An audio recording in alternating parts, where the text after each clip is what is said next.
Hello, mech fans, and welcome to the Valhalla Club. Grab yourself a Timbeaky Dark, set up that paint booth, open that spreadsheet, and join us as we talk all things BattleTech.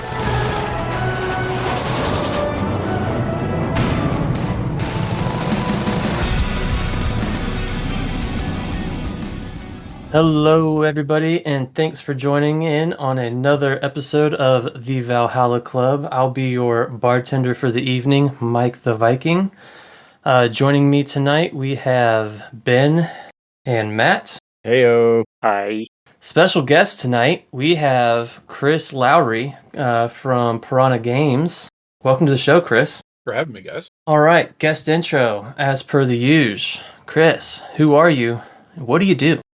So, my name is Chris Lowrey. I am the narrative director on MechWarrior 5 Clans. I also do some of the 3D modeling work for Catalyst for the remade miniature line. But I've kind of had to step away from that since the COVID times, to focus on Clans and MechWarrior in general. Outstanding. All right, next question.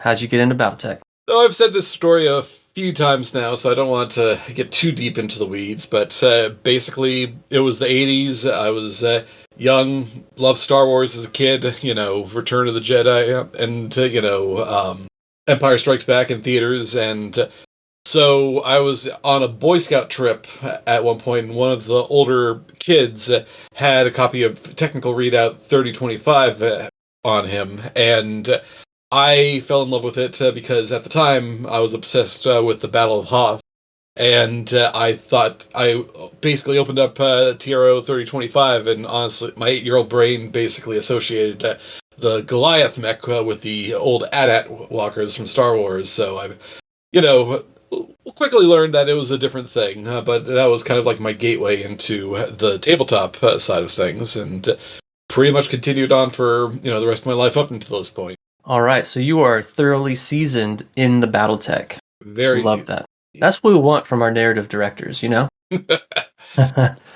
All right, what's your favorite faction and why? I gotta go with the Ghost Bears. I know that back when I was doing MechWarrior work and stuff like that, I kind of defaulted over to Comstar because it was like the more neutral party thing. But now that we're kind of like getting into the clan eras and stuff like that, I gotta go back to my boys. And the reason I was kind of invested in them, was because at the time I was studying art and design, and the Ghost Bears are always the big artists with their great works and everything like that. So they just appealed to me at the time. And I don't know, I could never get into the feudal house lords as much as I could the clans at the time. I hear that. I understand that. Selah, That's for you, Ben. Yeah. Uh-huh. All right, so what's your favorite mech and why? Oh man, I've bounced around with a bunch of those for quite a bit. I think we all have, so that's understandable. I think when I was a kid, Timberwolf easily, it's boring, but it's just a really cool mech. But I think that when I was working with MWO, I was working in match analytics and balance design work, and so some of the mechs that always got the most amount of complaints back in those days was kind of the medium and lights, mostly because everyone loves playing heavies and assaults, and so I always found myself kind of trying to investigate, okay, we released a medium, people are saying it's underperforming, let's see how well it does, and so I would drive around in a lot of Vipers and Huntsmen and all those chassis that probably are a little bit below the use rate curve, but I ended up enjoying them. I love the speed and the zippiness, and especially in something where in MWO where mobility is so important to the way that the matches progress and everything like that. It's always good to have a bit more mobility to be able to flank and do something other than just NASCAR around the map.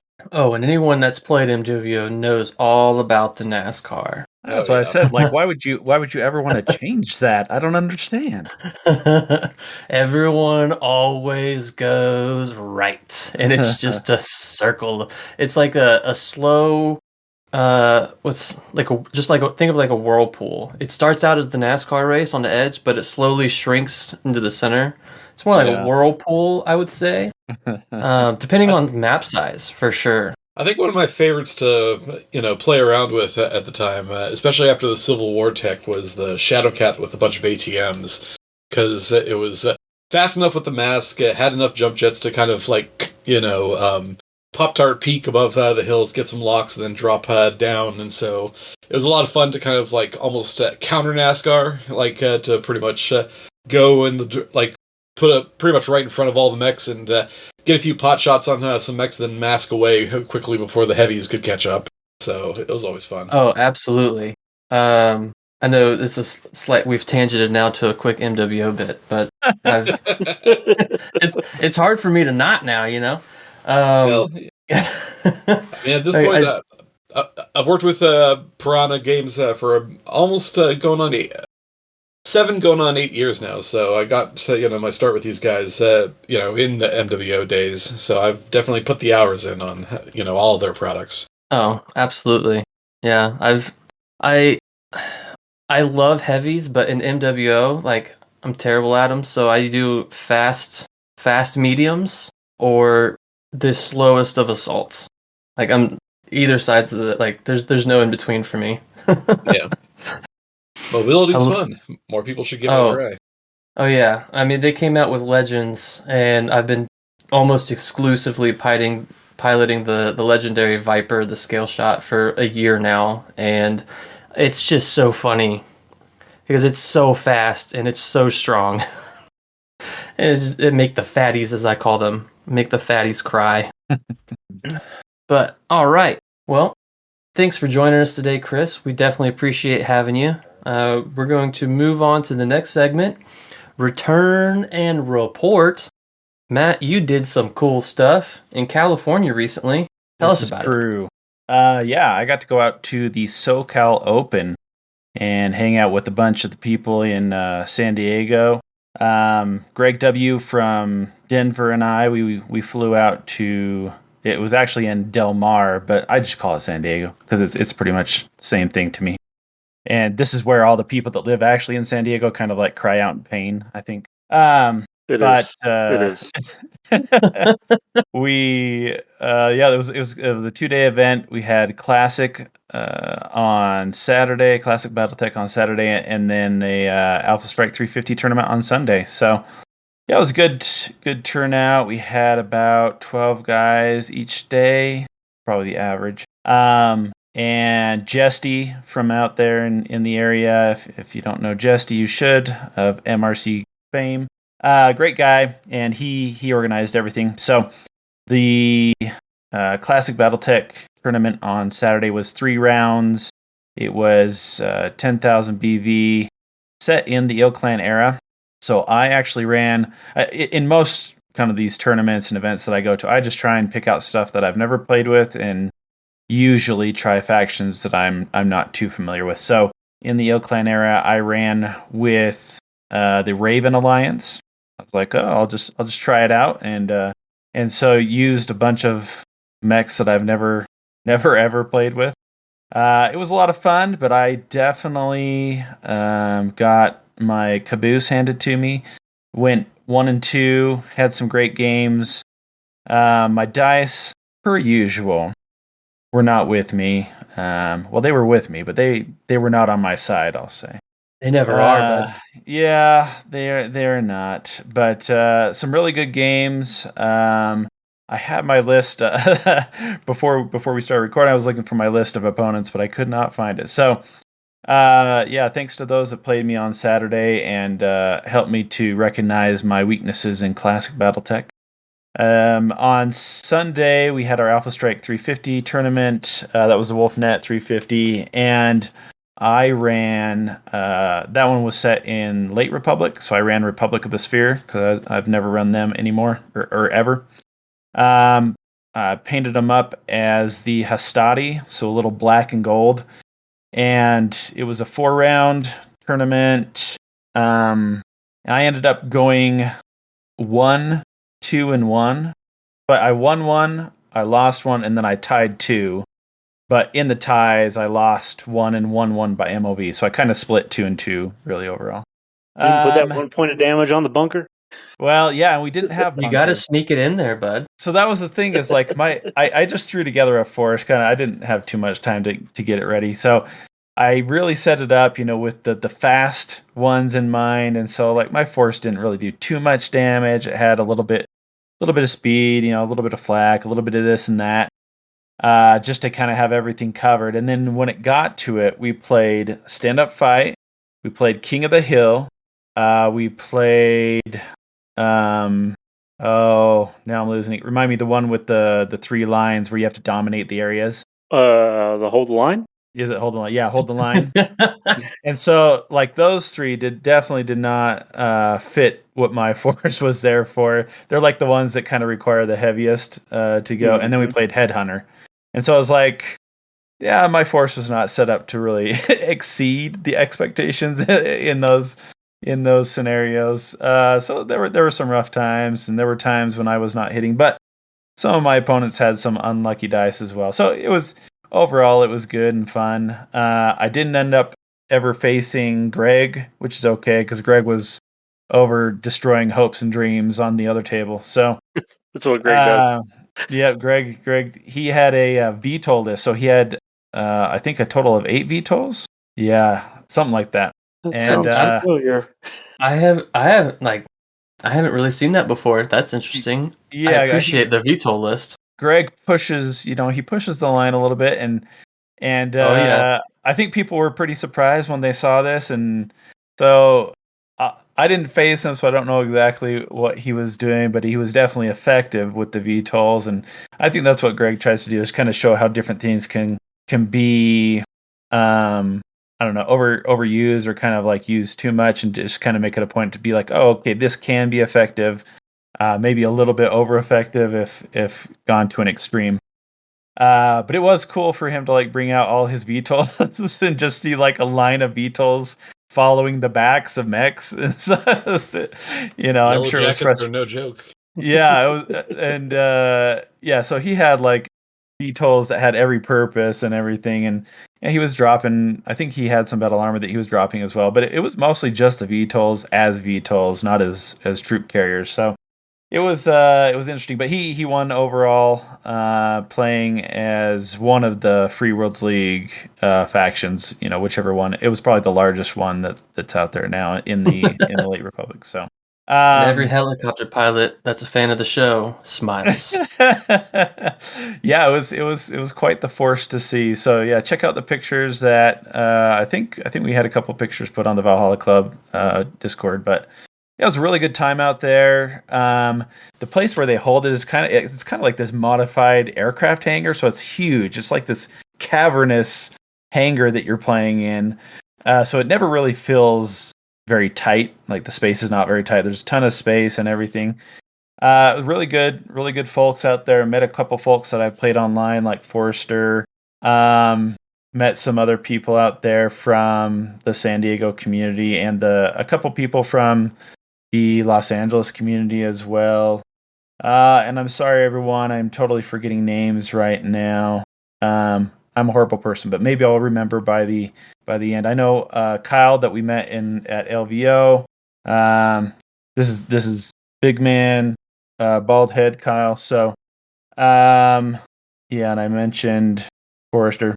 There were a couple others. It was just great to be out there with these guys and really interact with people. I don't think they have, the community out there is a little bit more spread out. They're not kind of compact like a lot of us are in Colorado around kind of the Front Range area. So it was really good for them to meet other people in their community kind of nearby. And so it was just a really great event, really great weekend for Greg and I to go out there and had a lot of fun playing some BattleTech because I don't get to play so much out here in Gunnison. Anyhow, that's my return and report. Heck yeah. Sounds like a great time. Yep. Wish could have been there, I know. Super sad LVO's off the table for 25, but we'll figure something out. Yep. We're still brainstorming. There's still some stuff in the works possibly. It might even it might work even better to be in the fall, so it wouldn't even conflict with LVO itself as far as a convention. But anyway, that's now Mike's gone. We can start our BattleTech convention. Yeah, right. Yeah, That was his idea. that was my idea. That's all right. That was part of my idea because my location here, like it worked out. There's direct flights to Denver. There are. You know, and it needs what I say? April? Yeah, April, because there's no holidays. There's no holidays. All right. Well, personal Kickstarter update. Ben, did you get your stuff? I finally got my stuff yesterday. Whoa. I don't know if I was the last one in Colorado, but I was pretty doggone close to the last one. So I know I was lucky. I got my stuff literally like a week before I moved out. So yeah. And then I didn't even open it. I left it all packed. And then I opened mine literally last week and got an inventory on it. So I finally looked at it all. Dude, that Percenter Marshall Universe book. Oh my god. It was worth it. Man, it was worth it. pretty dope. I'm just glad that my pack came before I had to take off for the MechWarrior 5 launch party. It came in like literally the day before we hit the road. That's super clutch. A lot of clutch timing for everyone but Ben. Yeah. Yeah. Well, Love you, Ben. That's how it goes. Those peel away acetate pages. Oh my god, they're beautiful. Yeah, they look cool. So awesome. Yeah, Eldon did a good job illustrating all those. Oh, I that was the only thing I've actually like thoroughly opened was that. So because I was going through mine. I was like, man, I'd forgotten how much I wrote for this. There's a lot of stuff. I've looked at it, Ben. I haven't read it yet. Holy smokes! I was like, I wrote most of that stuff like 3 years ago, but it's like going through it. Like, oh yeah, I remember writing that. Oh crap, I wrote that too. Mercenary stuff in the back. Yeah, that was yeah. So it was cool. Cool to kind of walk down memory lane a little bit and go, oh yeah. Oh, okay, and Matt, cool. you got yours now? Yeah, have had mine for a couple months now. I think I got lucky and it was like Super Wave 1. Well, yeah, and I didn't get any of the things exactly. So mine really hasn't been an issue. I guess I didn't get the stuff that wasn't shorted or that was shorted. So I was like lucky for that to happen. Yeah, I wasn't shorted. I inventoried it. I ended up shorting myself. I flubbed up my ordering. So I don't have the pack with VTOLs. But that's on me. So that's not on them. I messed up my my questionnaire, my survey. I messed up the survey, and I'm sad about it. I realized I went too heavy on vehicles, and I didn't pick up any of the clan stuff. So I was like, right. I made sure to get those 2Cs. Yeah, I really like those. Yeah, I wanted those, but then I don't know what I was thinking. I was probably drinking at the time. Who knows? But I got like double packs of like half the vehicles. I was like, what am I doing here? Why do I have 4 Sturmfuhrers? Because you need a lance of them. What do I need 8 Edgars for? There are some people within the Colorado community that says that's not enough. I'm aware. I like J. Edgars. Me and Rick are like the champion of the J. Edgar. Yeah. I don't like blowing them up in MechWarrior Online. They're in MechWarrior 5. They're annoying because they're so small and fast. All right. Well, it's good to know that we finally all have our Kickstarters and have been opened. I think, Ben, even you started priming. I started gluing turrets and things. Oh, that's right. Yeah, because you have the you can pick which turret you want. And our last topic for return and report, literally, was it not yesterday? Was it? Oh, yes, it was. Literally yesterday. Time's got away from me. We finished off the MechWarrior 5 Clans campaign. We were streaming it for the Extra Life for Kids charity drive, which raises money for the Children's Hospital Network. Last year was our first year doing it. Last year we raised $385. The goal was $1,000, but it was our first year. We started on game day, which was November 2nd, so Saturday, November 2nd. The plan originally was to do the entire campaign in one go. I'm getting too old for that. So that didn't happen. We gamed for stream ran 15 hours. We probably had about 14 hours of actual gameplay, and that's on the Twitch channel. We didn't even get to the decision split, which we were hinted to its existence by when we talked to Russ, because he said that there would be a reason to go back and play it again. Mm-hmm. So I knew a decision split would happen at some point. So we almost finished the Courchevel arc. I think there was maybe 3 more missions, but we streamed for 15 hours. We had raised $880, so more than doubling what we did last year. Pretty awesome. Super awesome. And then I said that I would continue streaming MechWarrior 5 Clans under the charity stream until we finished the campaign. And we did that on November 8th. So that was Friday, and we finished it. We finished both arc. Well, we finished the first arc, and we were up to 900. So we were 100 short. And as the credits were rolling, right, and we're talking about it, Charles, I'm pretty sure jokingly, had said if we received a $100 donation right now to hit our goal, we would go back and pick up at the decision split and do the second arc. Because I was just gonna do the other arc the next day. Yeah. And then as we're talking about it, it's now 4 minutes or so after he said it. Everyone's talking about it, and then I get an email notification saying that we had reached our goal. And I was like, what just happened? They're all talking, and I was like, guys, wait. I hope you weren't done. Because we hit our goal. So we went back. And we finished both arcs on this during the second stream, and we reached our goal of $1,000. And as with any goal, it wants to be achievable, right? But what happens when you reach that goal? You raise it. Now you can aim a little higher now. So now the goal is set to $1,250, and all the links for being able to donate are still valid and active. The charity drive goes to the end of the year, but man, we did so much better than last year. we raised $1,000 this year for Extra Life for Kids Children's Hospital, so that was super awesome and just a lot of fun. I'll get to all those shout outs and whatnot when we get down to it. But so that happened. I know we didn't advertise the charity stream this year like we did last year. Like we had a whole 2-month lead time of trying to get the hype going. We failed at hype training the stream this year, but apparently that's what we needed to do. And people weren't tired of hearing about it, I guess. I don't know, but it worked. It was fun. Yeah. It was a lot of fun. So, anything else for return and report? No. All right, so moving on to your arms dealer update, Ares Games and Minis.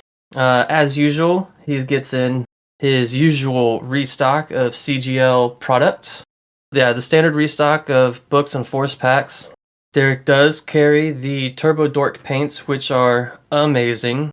I've seen on a couple weeks now, and they're available for order. I just looked. He has the rolled, not folded, technical blueprints, because nobody likes folds in their beautiful blueprints. Each one of those packs comes with 4 blueprints. I need to get those for my game room. And then he also has the complete Army Painter set for the CGL Army Painter set for the Mercenaries. And it's 25% off. So head on over to Ares.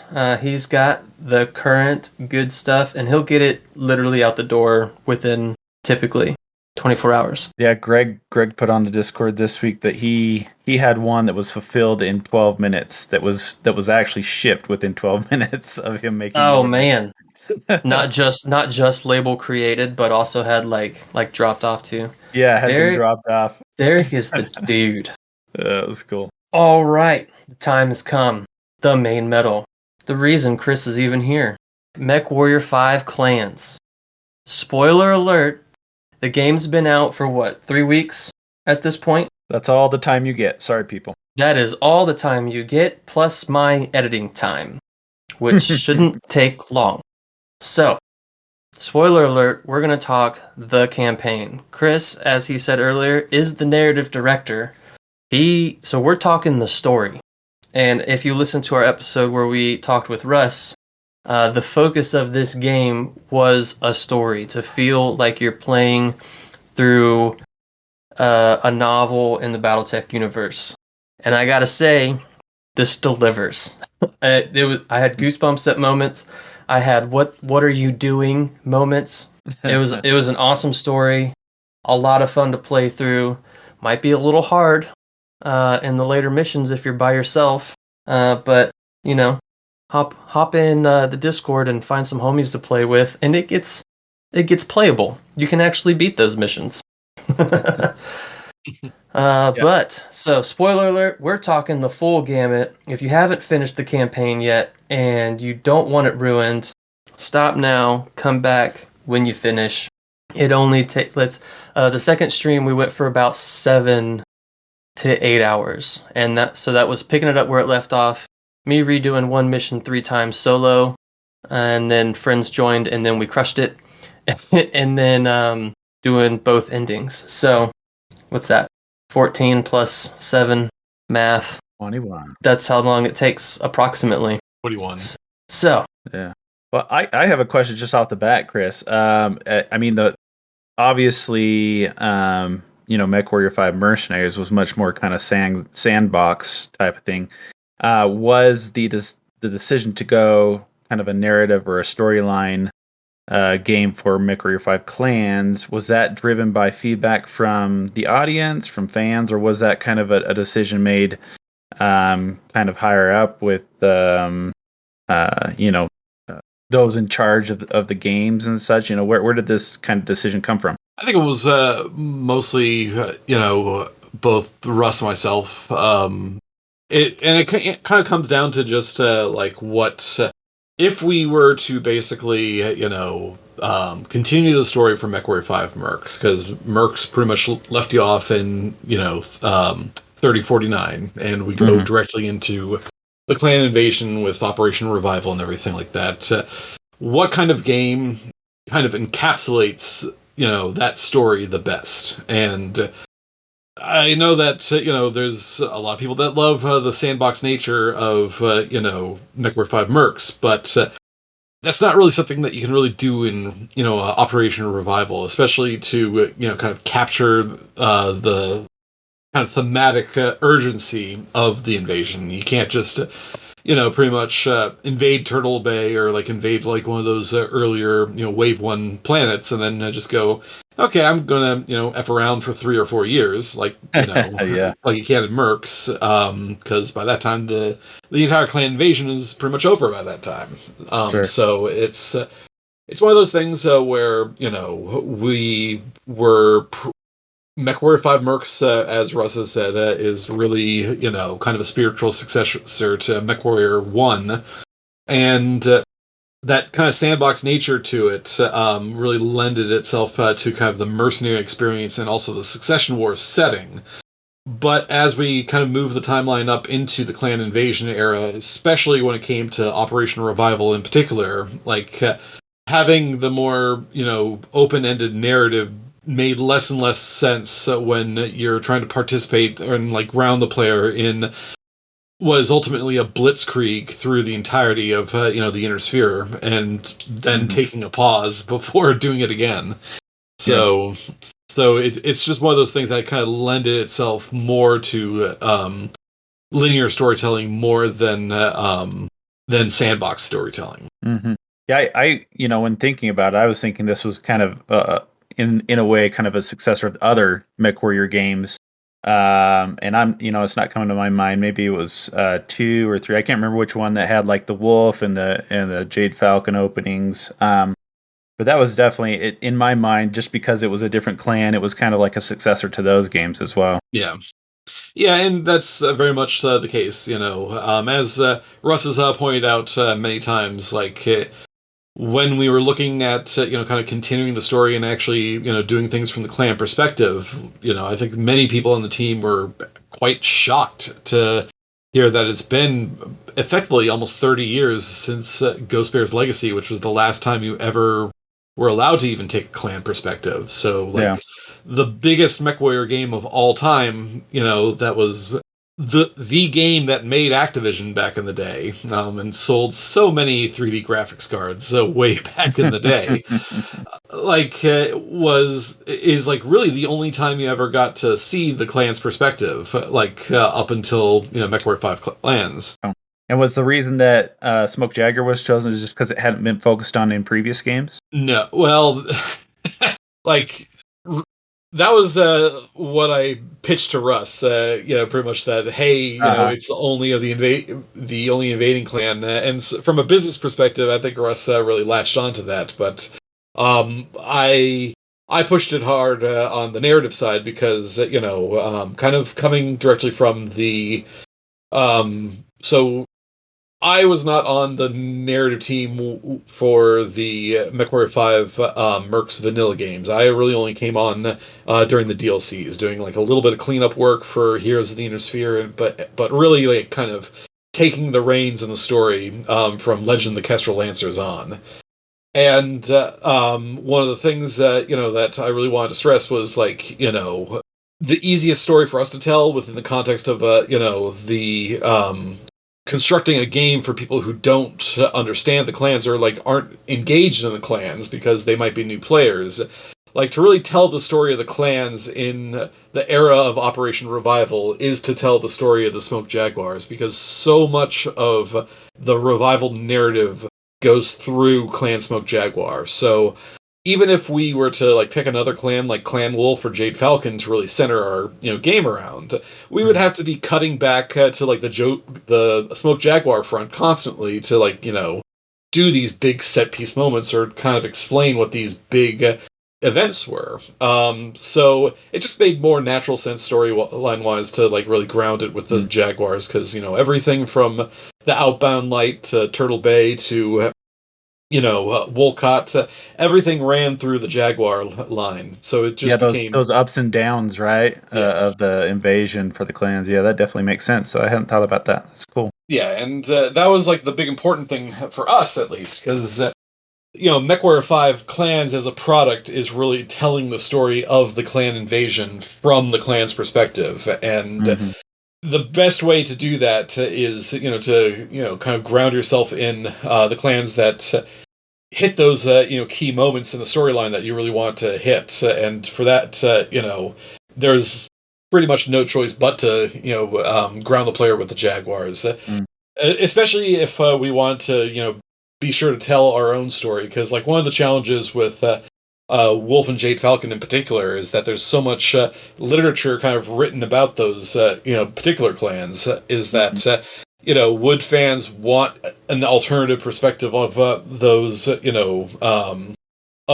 theaters, or would they just want us to adapt one of the novels? And adapting novels into a video game format is always a messy affair, because the novels are written much different than how a video game would be structured. Yeah, I mean, as you're talking here, just the fact that this is kind of it's the new primer for my kids are coming into this, and their first video game that they're playing for BattleTech is MechWarrior 5 Mercenaries. And so from that point, for them now to get the clan perspective, now they've already got the Inner Sphere, at least Merc kind of perspective, but for them to step into this next game and get the clan perspective, I think is really, really cool. And like you said, the clan having it be Smoke Jaguar, which had so many important points, even though they weren't so featured in the literatures, is a pretty good way to do it. Yeah, that's really cool. Yeah.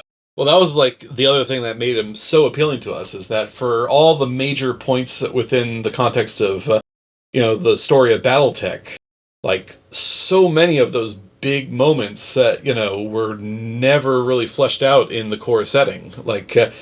There is only a few short stories written about the Outbound Light. No main novels that feature the Outbound Light. No main novels that actually feature the actual bombardment of Edo. like you get a bunch of secondhand and third-hand accounts and kind of historical summaries of like what happened, and I'm actually amazed that just those little bits of throwaway lines about things happening off screen were so ingrained in the setting that so many people have kind of like latched onto it for so long, but. Yeah. There never really has, up until Clans, has been a depiction of like a lot of those major events. Yeah, so it's like a thing. Like sometimes, there have been times when I've been playing and there's a whole bunch of people and we're talking about BattleTech and stuff, and something comes up where you're playing and you're like, you need something crazy to happen, and someone's like, oh, the spaceships could just bombard them, and that is in reference to like Turtle Bay, right? Whereas that was never explicitly lined out in the novel. So there are those things that are like definitely ingrained into a lot of BattleTech players that haven't been explicitly outlined. So I think that's really cool that it is in this game a little bit. Yeah, like Cordero Perez is, his official lore descriptions is like less than a paragraph long. It's his actual lore in the actual setting and all the books that he's in is literally just he was the one who gave the order, and that's like pretty much it. Yeah. And that's kind of the way we've had Jason Hansa on the show a few times. He's a thorough friend of the podcast, and one of the things that he says, like what he does to get inspiration, whether it's for a short story or a shrapnel or even just like a novella in general, is just you take those couple lines of source material that's not fleshed out, and then you just take those couple lines and turn it into something huge, so that now you get a whole book out of it, or in this case, a whole game out of it. And I also think it makes a lot of sense. There's a lot of resurgence, right, with BattleTech in general. And I don't know if this was in any of your guys' thought processes, this, that, and the other. But there's a lot of new people coming into the lore, and they're starting in the Ill Clan era, and the Smoke Jaguars are being reborn, and so they're coming in at the Fidelis that are suddenly becoming the Smoke Jaguars reborn, and then they're like, so now there's that question of, well, what happened? So now we're getting their start of the invasion, and then maybe with future games, or even just now you hop over to the books and you get to what happened to the Smoke Jags and the creation of the Fidelis, this, that, and the other. And then, so that kind of like drives intrigue to past story. And, I don't know. I think it makes sense. I like it. Jaguar Leap. Charles said that so much. Oh, yeah, no, Jaguar Leap. So Jaguar Leap in particular was a really important book for us because, it's one of the interesting things being like the narrative director and kind of looking at things on the side is kind of like the audience's kind of Mandela effect for like what clanners are actually like, because you have people who have only been exposed to BattleTech through the video games and through like the TV shows, but have never really engaged with the source books or the novels. So like we actually got like a lot of feedback when we released Clans that, hey, like these guys don't really seem like clanners. They are actual human beings and everything like that. And they're not like the cartoon villains or like the really like super gruff people that you would have seen in MechWarrior 3 or Mech Commander or in the TV show. And it's kind of just one of those things where when it came to us, trying to tell a story here, like we really wanted to kind of flesh out like how they actually are in the source books and in the novels, which is really something that not many people have really been exposed to, because we do get that comment that they're not hard enough or they're not backstabbing bastards enough. But the reality of it is that the Jaguars in particular are they are definitely hardliners, but they're also not like just cartoon villains either. Like they do have some depth to them, and I know that like with if you're just exposed to them through also Exodus Road and stuff that happened after Tukayad, the other kind of facet of them as well is that the Jaguars I think more people in the community, even those that read the novels, really get an impression of them through what they are like after what happened with Tukayed, and that battle in particular fundamentally altered like how the clan was, which is why people like Trent did what they did, because they saw that fundamental change for the worse, and so Jaguar's Leap was really vital for us, in particular on the narrative side, because it's one of the few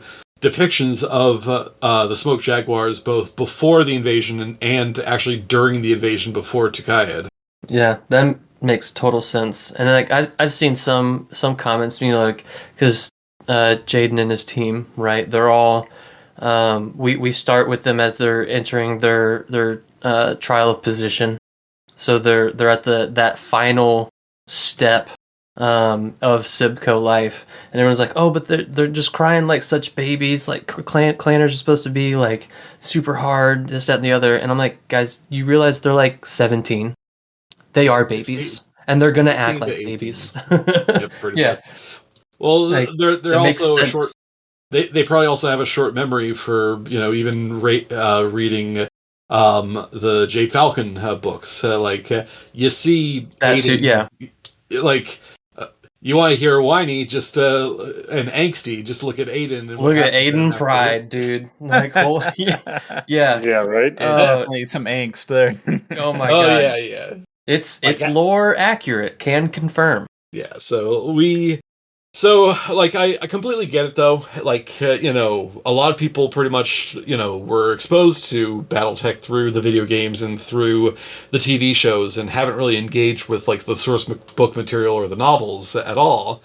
So for them, it is a bit of a shock to, not have them effectively like going around grunting and acting like, Space Marines or like these other people who are just completely indoctrinated, because everything in the lore, if you've read the books, especially, for people that are in that particular position in their life, whether it's Jaden or Jackson, Smoke Jaguar in Jaguar's Leap, they're kids in basic for the most part. Talk to anyone with any kind of military experience, and they'll tell you kind of, there are those people who take basic way too seriously, but there are also substantially a more amount of them that are, teenagers just being teenagers.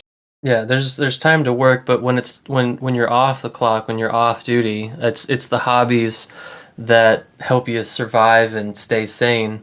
And that was a thing I really appreciated too, by having like Liam big into like his hacking and whatnot in his hobby side. Ezra's little art bit, whether there was that quick snippet of the Sharpie, but clearly like there's a art enjoyment there, like that clearly he likes to draw. Like they're still human beings, and even in the lore they talk all the time about like what their hobbies are in the offside, whether it's sports or whatever. So I appreciate the incorporation of that as well. Yeah, even in those books where they are like hardened badasses, like Exodus Road with the Smoke Jaguars, Trent was super into chess, and he played chess almost on a weekly basis with Rousseau Howell. So it's they're not robots, they're not like these brainwashed super soldiers that are pretty much there. They're genetically engineered, but they're also for the most part very human at the same time. Yeah. All right. So that pretty much answers the majority of the first question. But I will continue with the second half of the question. So what was your process in brainstorming when you were going through, when you were picking out, what characters to use from Jaden's team, the Smoke Jaguar leadership, which I guess you covered, at least for Perez, and the Wolf Dragoons characters from Sarah. What was her last name? Was it Campbell? No. And Samantha Middleton. Yep, I know. I just played it yesterday, but it's such a short part of it. And then Mackenzie Wolf. So, I come from a design background. So, usually what you do with design is you really have to kind of have your statement of intent and, really get on the board. Okay, like, what do you want to do with the game? And so, for us, since we knew that we wanted to go with a more narrative approach to, MechWarrior, we kind of said, okay, like, what is the ideal narrative MechWarrior game, and like which of the games probably did it the best before? And I know that saying what of the older MechWarrior games is the best is always a contentious thing in the community. But when it came to design wise, I think that we really gravitated towards MechWarrior 4, because MechWarrior 4 did give you another kind of binary option between siding with, House Davion or siding with the Lyran Commonwealth or the Lyran Alliance, since it was a Civil War story. So, that I think became kind of our ultimate benchmark. It's just like, okay, we would love to have kind of like that split decision. It might not necessarily be as robust as like a complete RPG system, but just even having like that personal choice, does add a little bit of value to the experience. So, for the clans, the most natural way to do that kind of, one or the other choice is really kind of the Warden versus Crusader mindset, since that's very central to the clans. And from there, it just kind of came down to charting, pretty much what events do you want to cover?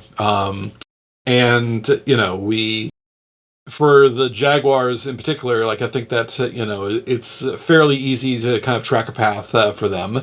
It's, you basically say, okay, like, you want to see the outbound light because that's effectively the inciting incident for the invasion. You want to see Turtle Bay because that's pretty much such a major rug pull for the trajectory of the invasion. You'll want to see, probably Wolcott because, it's, again, one of those bits where it changes the trajectory of the invasion.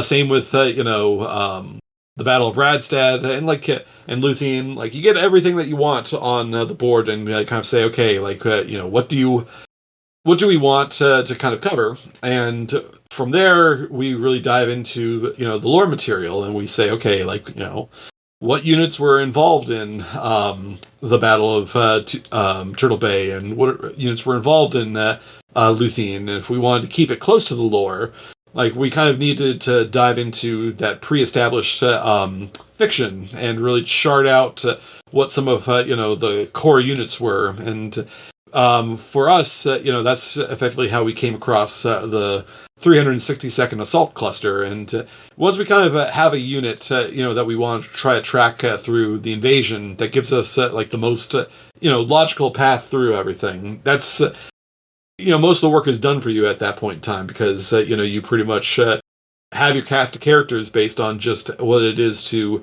satisfy, that kind of path through that bit of the lore. So for us, you can't do the Outbound Light without Leo Showers, you can't do Turtle Bay without Cordero Perez, and you can't do the 362nd without Emily Wimmer. So those three in particular, kind of got on the board to be pretty much drafted up, very, very early on, once we knew kind of the trajectory that we wanted to kind of take the players in.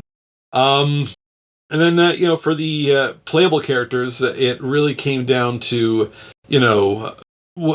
there's a lot of work involved in trying to, make the binary choice at the end work. And so you don't really start with any kind of like, particular quirks or anything like that. You really just get down on paper, okay, like, what do we need in order to tell, a story between like a Warden and a Crusader path that, diverges at certain points in the game.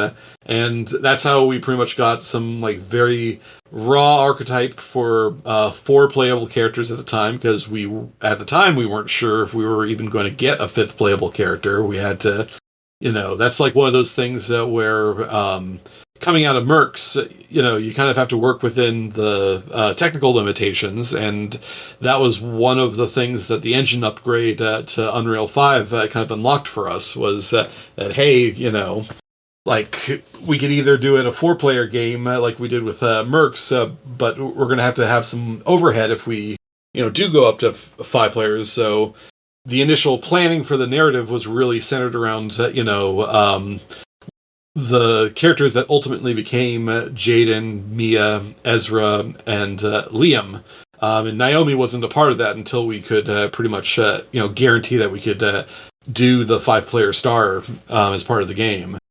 And yeah, from there you just kind of work everything out and flesh everything, put some meat on the bones for how you want to craft everything. And, knowing that we had to pretty much, that we wanted to do that binary choice between Warden and Crusader, that kind of dictates a lot of the story beats that we really wanted to do, because we really want to show that divide. And also, we kind of need to characterize Jaden in a way that, if we do give him a choice to go either way, that, it makes us, equal amount of sense that a character like Jaden could choose either path, which is, it sounds easy on paper, but it's actually very difficult because you can't really tip your hat too much in too many character traits with Jaden. I remember seeing online somewhere someone was saying that the Crusader path was the only real path that canonically would make sense, because Jaden and company were Rye stars. And that's why we didn't make them Rye stars. We made them pretty much, fail multiple times and butt heads with stuff, just because we, going the path where you either earn a blood name or, pretty much, become a Rye star would probably stack the deck way too much for one of those endings. And because we really wanted to do that kind of dictated a lot of the story beats that we really needed to nail, for the campaign, just to support that ending that we wanted to go towards. Oh, are you guys still there? Yeah, sorry. I was just sitting back, listening, processing, taking it all in. That was a lot of information, and that makes total sense. When you've got to work within a set time frame, and you like to have that split. If you're gonna have a split, you need to work backwards. Yeah. So no, that makes total sense. Do you have a favorite character in the game? I do. As much of a headache as he was to really sell to people, especially in the early previews for the game, I do enjoy Liam just because of how much shit stirring he does in the game, and also he kind of becomes a vehicle for kind of stating the obvious, and also kind of both him and Naomi kind of become vehicles for kind of stating those bits that us as veterans of the franchise can just speak plainly, well, we shouldn't trust Comstar, or hey, your shelf life as a warrior is not that high in the case of Naomi to Jaden and everything like that. So those characters were always fun, just because they could kind of break out from those norms that are typical of clan society, which is by its nature very rigid. Yeah, and you're automatically you don't talk against kind of the flow of everything, right? So having that brought up, I think, is very different for sure. Yeah. And then I guess to round out that first question, there is what led to the decision of that specific Wolf Dragoons unit? Was it the Black Widow Battalion? I was going to say it was the Black Widow Battalion, wasn't it? Yeah. Yep. So that just kind of came down to what became the easiest way to kind of frame it in the context of the clans. The reason we picked the Widow Battalion is because the Widow Battalion in particular had former dealings with Santander's killers. They had an engagement with the killers on Thule, and we, call out within the Santander arc that, at that point in time, the clans haven't made contact with Comstar. So really, the only information that they're really running on is this significantly outdated Dragoon intel from back when the Dragoons were actually feeding the clans intel. So it became kind of a natural thing to talk about. Hey, we need to talk about the Dragoons, and the Wolves and the Black Widow Battalion in particular, was the people who engaged with the St. Andrews Killers. And also, Natasha Kerensky is one of those really big personalities within the BattleTech universe, so you kind of do want to see that in, especially with how she fits into clan society, both, during the timeline that our game takes place in, and also into the future, as the timeline progresses. So the Black Widow Battalion just became like a natural landing pad for the players. Like they were a vehicle that suffered a lot of brain drain. So they were like really looking for warriors. In fact, for those who don't know the lore all too well, there are actually conflicting reports that the Widow Battalion even took place in, took part in the Battle of Luthien. But the the book that said that they did was actually Stackpole's novel, because Mackenzie Wolf does show up to all of the meetings as the leader of the Black Widow Battalion for the defense of Luthien. So we pretty much grounded them in this unit that suffered a lot of brain drain and would ultimately be dissolved after the Battle of Luthien. And it also had like a very tight connection to the clans itself, with Natasha Kerensky. So, and also they had a direct line to the St. Andrews Killers because they encountered them at Thul's. So it was just one of those things where all the cards were turning up Black Widow Battalion. So that seemed to be like just the natural landing pad for them. So we can blame Stackpole. All right. Well, also I think the original writers of the Shrapnel or Tales from the Black Widow Battalion book as well, because I think that's where the depictions of their engagements with the Killers were. And also Mackenzie Wolf. Mackenzie Wolf is also a fun character to flesh out. I think that BattleTech has such a colorful cast of characters that are kind of adjacent to these larger than life personalities like Mackenzie. That I remember when we first showed Mackenzie, everyone thought that he was Jamie Wolf because that would have just been the cooler person to include. But Mackenzie just made more sense to be interacting with a bunch of warriors that are just taken as bondsmen and stuff. When you mentioned the Shrapnel story just now, it reminded me there was somebody asked when we were streaming it yesterday, and I want to say it was Mr. Moondog, the guy that gave us our final 100 to meet the goal. He brought up that he's like, wasn't this battle in the first Shrapnel? And then we were thinking about it, and I asked Charles Gideon, who is everyone's go-to lore master, and he was like, "Oh, yep, nope, definitely was." And I was just like, "Oh, there you go." So it was noticed. Oh yeah, no, I'm glad that it got noticed. It's interesting throwing in all those Easter eggs because it's interesting to see what the community picks up on and what the community doesn't pick up on. Mm-hmm. Mm-hmm. Yeah. All right. Well, I guess we'll move on to question number 2 here that I've got in the outline. So what were you, as the narrative director, most excited about in terms of audience reception once the game went live? I think just the entirety of it. I know it's not necessarily the most direct answer, but we how can I say this?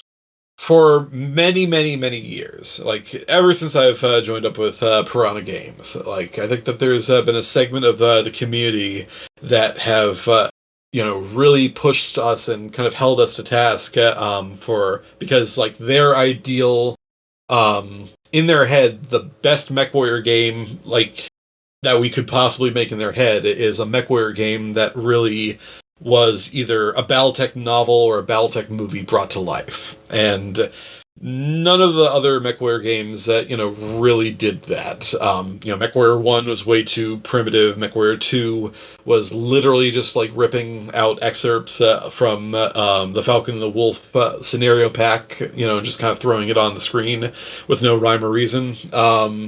3 was like the first time that they actually tried to actually attempt to make like their own story in the MechWarrior games, and it did significantly well, but it was also like adjacent to like one of the bigger campaigns, because like for those who don't remember with MechWarrior 3 happens after the Jaguars already lost the Great Refusal, and the entirety of MechWarrior 3 is you hunting down these senior officers, mostly Galaxy commanders that effed off to other planets within the Kerensky cluster, and for the most part, like all the interesting stuff on Huntress and all the interesting stuff on Strana Mech Day was already done, with MechWarrior 3. So it kind of existed in its own little pocket as far as the narrative goes.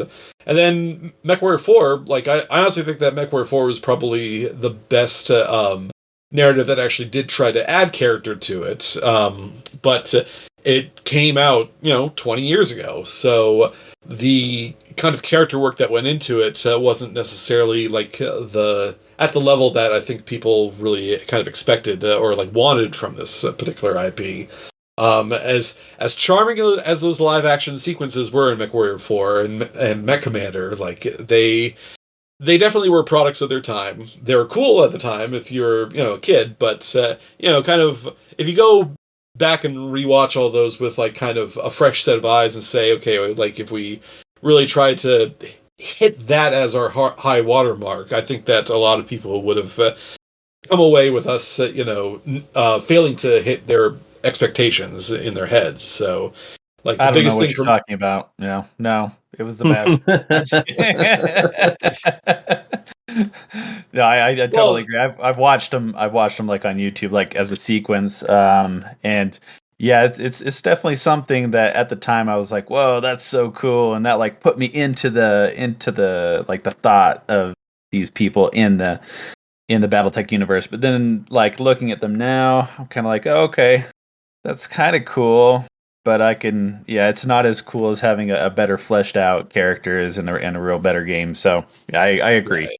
Yeah, so it's one of those things where like if we held MechWarrior 4's storytelling up as like our gold standard, that we really wanted to aim for, like I think that a vast majority of the people would have still said not good enough. And so I think the thing I was most excited for was really trying to, showcase that we really did try to go to the distance. Now, I think that it's one of those things where we very much are a AA production studio, so we don't have the operating budget that you'll see in most AAA studios. We don't have like those hundreds of millions of dollars and 600 people like you see in a Cyberpunk or Witcher game to really throw into the narrative. But we really did try to kind of up the game as much as we could, given the kind of the space in the market that we exist in. Mm-hmm. So. I'll say it definitely delivered. And then any comments that I've seen in our Discord, at least, about the game, there's a lot of love. Like I said, like I just played through it and finished it yesterday, and it literally feels like playing a story. My first MechWarrior game as a kid was MechWarrior 4 Mercs, and it has that narrative aspect, and where they tie in the ending split with your Solaris alignment decision. Like I said, like we got some goosebump moments, the cutscenes, and then mainly the cinematics. The cinematics were awesome. The whole thing with the space battle, I gotta say, Tyra Miraborg. Oh man, that was awesome. That was like we got chills from it. It was beautiful. Like nobody said a word. We're just fully sucked in. Like even going back to earlier with what you were saying about how for this game, for the clans being a more narrative focus, that is kind of like the only real way to do it, because you can't do sandbox with this because it's not an endurance race like Mercs. It's a sprint. So there's a start and a finish. There's only one track, so there is no free play with it. Sure, you could get some little bit of free play, sandboxy, in the 1 year that they're all recalled for the Ilcon vote after the Leo Showers incident on the Direwolf. But now, like, that doesn't make sense to put sandboxy into this game because it allows you to flesh out and bring back Perez. When he came back, we were like, oh, god damn it, there he is. Of course, there he is. This murdering bastard. He loves the word Vanguard. We said that a lot on stream jokingly. And then well, it was funny too, because even Jaden starts picking up like, yeah, we'll be the van. We are the Vanguard. I'm like, oh, he's starting to embody it. Well, I think that's also just Jaden was part of a frontline cluster, so like I think that they're the ones who volunteer to really grab all the glory as much as possible from the front.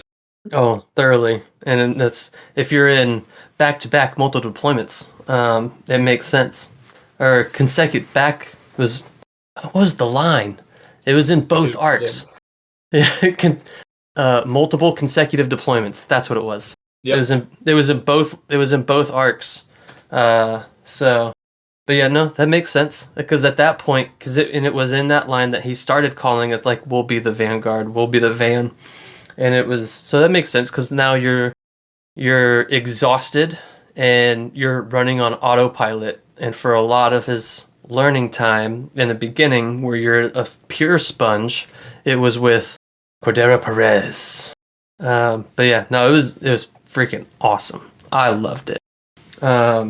And I had a comment here from Charles. Let me put it up because I asked him if he had any questions for you because he played the whole game with us and he's our big lore nerd. Mm-hmm. And he said he didn't have any specific questions per se, but he was glad that y'all focused on the characters and not just the big events. And I wholeheartedly agree with that. Definitely helps get that emotional attachment to your pilot. Well, we're very happy that it has been, positively received in that way, because I think that, for a universe as dense as the BattleTech universe, at the end of the day, we pretty much ended up delivering on about 2 hours of cinematics. So that's like effectively a single feature-length movie for the cinematics themselves. But, you go onto YouTube and, some people can put on 3 to 4 hour history YouTubes just covering like all of the history involved in, these cultures and everything like that. So that means that, we're always going to be missing some stuff. We're not going to be able to cover every little tiny bit of lore and, every tiny little bit of clan culture. So we have to either leave some stuff up in the air or kind of like leave stuff on by the wayside because we need to focus on the characters. So I've been very happy with, the reception that, people have really been getting into the characters, kind of, the overall campaign and not so much on the minutia of, clan culture that, we had to either gloss over or, deliberately omit just because, we just don't have the runtime to go that deep to explain every little tiny bit of lore in the game. All right, so next question on the list. Is there anything that you've been dying to talk about, but you've had to keep hush-hush for, at this point, years? That you just need to get out there. Let's see here. I mean, for the most part, it's more just along the lines of like, what do you guys want to know? Because like I can sit here and talk about the development and the story for this for as long as you guys want to. I'm just glad that the game has come out and we can finally get to this point where we can talk about both the development and some of the lore behind the game, since before, even after the game's launch, you kind of want to space it out and let people kind of organically take it in on their own. So yeah, maybe is there anything that you wanted to include that you weren't able to? Lots. So much. That's probably like an always yes answer, right? Yes. Well, so okay. What hit the cutting board? Quite a bit. what I can say is that some of it might find its way into the game in future content updates, although what they entail and what, when they're coming out, I can't really say at this point. But there are a few juicy bits that, were very painful to miss out on the base game release, and so hopefully we can get those to you guys within the next few content updates, but we are still looking into that right now. But past that, so like when you're doing like the narrative design and when you're doing kind of like fleshing out these characters, you come up with so much material. Just because you need to be able to understand these characters and you need to like be able to quickly like come up with things that you can talk about if something calls for dialogue. And at one point in time, we really wanted to be able to go into the barracks and maybe converse with characters, but as the scope for the cinematics started creeping up into feature length, we kind of had to scale back on some of those more kind of down-to-earth interactions where you could, basically click and just read a bunch of text fields for additional lore and stuff like that. So a lot of the content that we would have targeted for more lore text-based interactions unfortunately did had to get cut from the game. So things like, say, for example, Leo Showers like explaining like conduct around Akari Ito and just Comstar in general and how the clans viewed Comstar as like their allies and everything. Talking to individual characters like during the downtime that wasn't directly pertinent to any kind of information, and so a lot of that fell by the wayside, and unfortunately a lot of that meant that some characters, in particular Yuichi and Naomi, probably didn't get as much development or as much of like their story that we had drafted for them in the back burner, like into the hands of the players themselves, because we just had to make cuts. I think that we ultimately made the right cuts to get like the compelling story, but we did have a lot more material for what we wanted to do with the Yuichi and Naomi and some of the other side characters, but as we just bit off so much on the actual cinematic side of things, like we had to kind of scale back those kind of secondary roles a bit in order to focus on specifically the Sibkin stories, since kind of getting those stories fleshed out was so critical to the actual narrative of the game, especially as you get deeper into the campaign. So because we couldn't scale back on that front, I think that a lot of those secondary characters had to be scaled back because of we just had only so much time and so much budget to pretty much put the game together.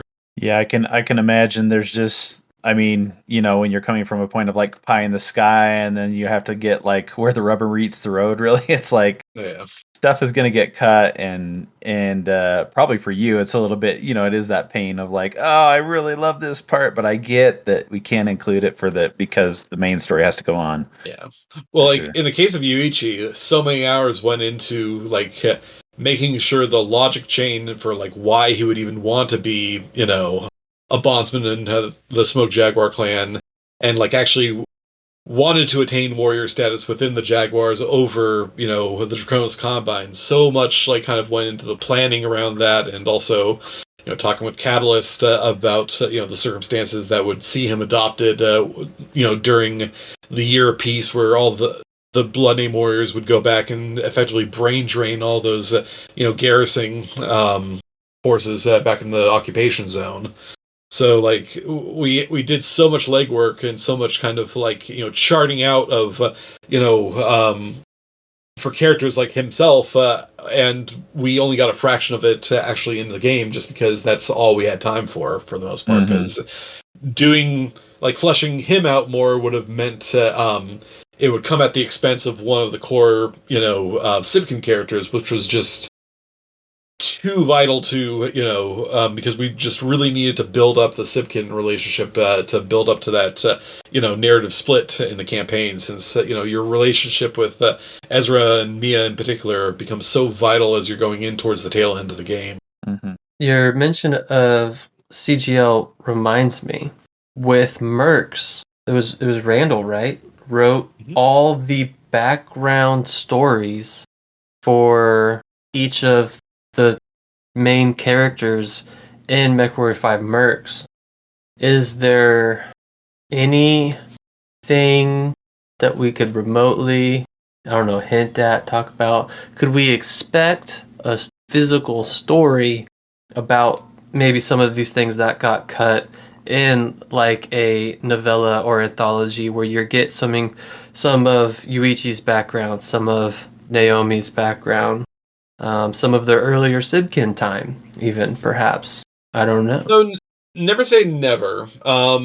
So Randall wrote those background novella short stories specifically for the lead up of the vanilla release of the game, and we didn't really have the time to really do that. Mostly because, we kind of were really pressing, Catalyst, Randall and Ray, Arista in particular, to kind of answer questions to make sure that we really nailed certain aspects of some things. We really wanted to make sure that we didn't miss anything with the Outbound Light and these other bits of lore that we have, probably one short story here and there, but and it's such a vital part, you kind of just need to double check with them. So we didn't really have time to kind of get to any kind of prequel novel. But never say never. We always can consider that down the road. But I think that at this point in time, I think the main thing that we're looking at is what can we do to improve the base game? Because obviously, especially since we have multiple supported languages and regions, getting a little novella might be good, for our English-speaking audience, but our Japanese and Russian speakers might not, be able to enjoy that content as much as if we can get something into the actual game itself. Which makes total sense. I know there's a lot of I'll occasionally look at who's streaming MechWarrior online, and there's a lot of Russian streamers. So they would miss out a little bit. It takes time to translate that stuff. It's a long time to get an accurate translation. So that makes total sense. Yeah, it does. But I did like hearing that, there might be additions later on. Well, no hard plans at this point in time. So one thing to kind of keep in mind is that, we're still in the initial release month of the game. And so there's still kind of a wait and see approach to see what kind of install base we ultimately have to, kind of temper our ambitions against. We aren't slowing down for anyone. I know that we are slowing down a little bit just because, a lot of people put in a lot of hours and a lot of time to get the game launched. And so within the studio itself, between the holidays coming up and just a lot of people giving it their all for the vanilla release, there's a lot of people on vacation in these days. So we are moving forward, but as far as the ultimate scope of how we're moving forward, I think we'll have a clearer idea on that in probably the weeks or months ahead. We do have a game plan, but at this point in time, we can't really go into it just yet. But when we have something to share, we'd love to share it with you guys. Roadmaps are important, but not always to be disclosed. No, I respect it. Yeah. Well, the thing is that things always shift, especially in AA production. It's always a moving target, so it's really tough to really say, in advance, hey, here's a roadmap. I know that, those familiar with MechWarrior Online's development, where, we did try to release roadmaps that, unfortunately, would slip and stuff like that, just ended up not necessarily being to the benefit of both the product or our own status within the community. So I think that like now it's more along the lines of just telling you guys, hey, we are working on things in the background, and we will share stuff when we have it in a state that we're confident that we can share it with you guys. No firm DLCs at the moment is what you're saying. So I can give you guys a bit of an exclusive on that. Okay. I have been given permission from Russ to pretty much say that there is we are currently targeting a DLC release for the holidays that's a bit on the smaller side. So don't expect like Kestrel Lancers or kind of like Merc's scale DLC release, but there'll be a small content release prior to the holidays to support the base product. But anything past that is still, can't talk about it at the moment. Y'all can't see my face right now, but I'm really excited.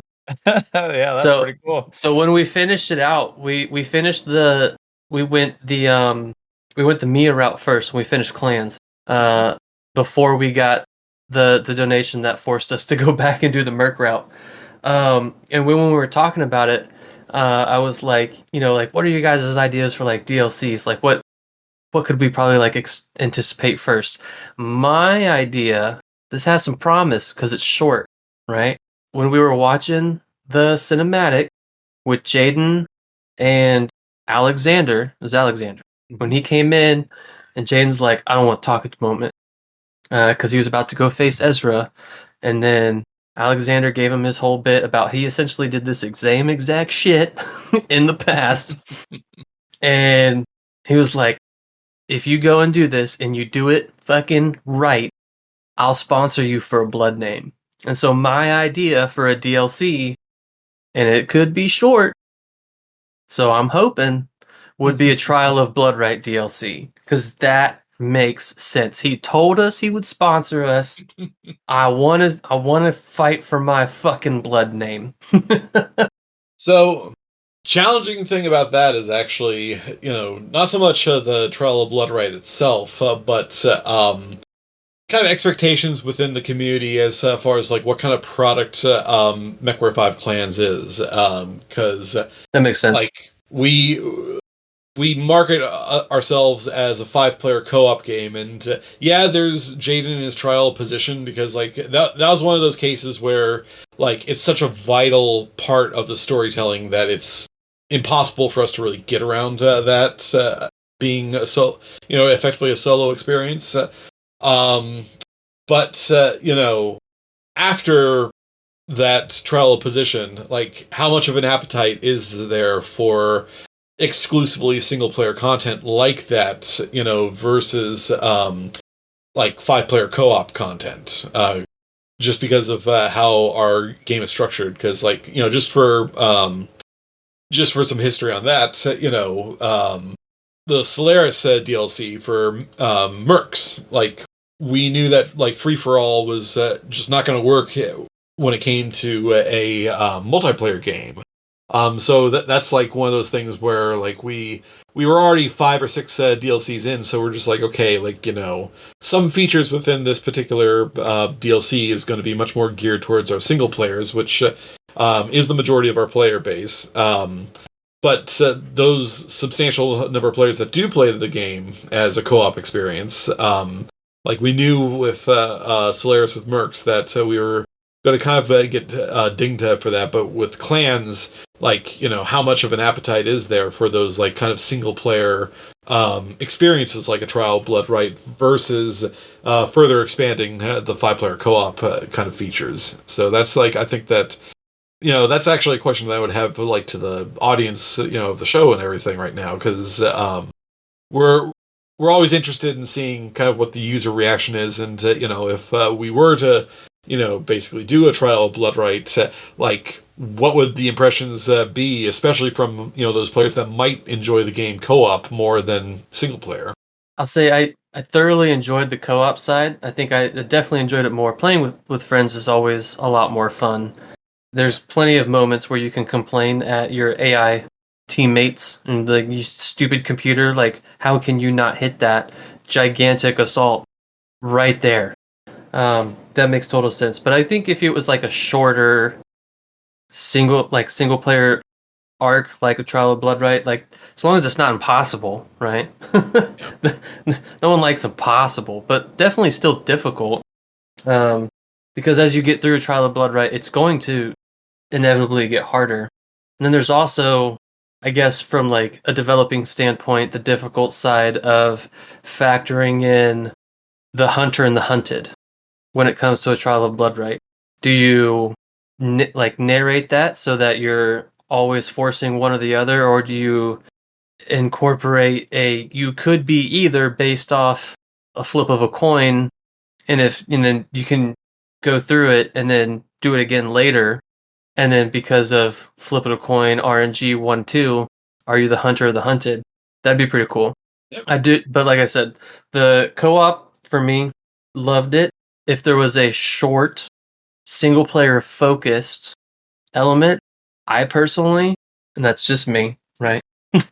I would freaking love that. But that's the things that we consider when we do think about those things. BattleTech never lacks for ideas of like what we can do. It's oh, absolutely really not.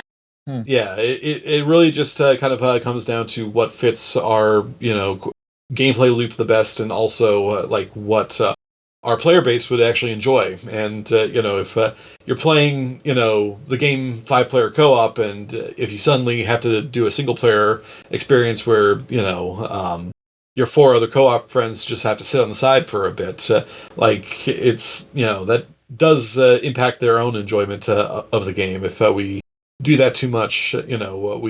We already had to do that with the trial position, so it's not like we can't do it, but it's just one of those things of like, what is the appetite for those kind of things, just because like we don't want to get to where like those kind of experiences repeat themselves so much that it's detracting from the multiplayer experience. Right. So market research starts today. But kind of circling back and summarizing, we'll have a smaller DLC focused for the holidays, and there should also be a free component.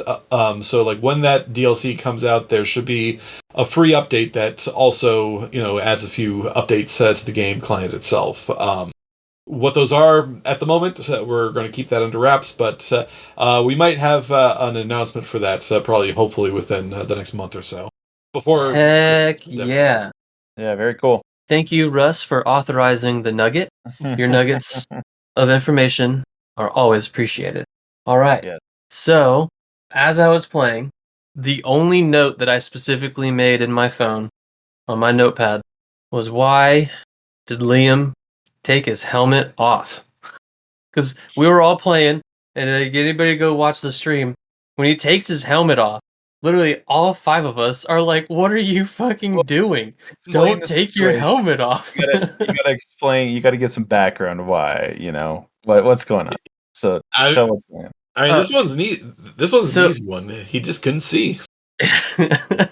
And this is actually one of those things where like I really have to hand it to the VFX and all the cinematics crew that put it together, because if you rewatch that cinematic, you can actually see him pretty much struggling to kind of wipe the visor clean a few times, and it's like just fogged over to where like you can't even see his face.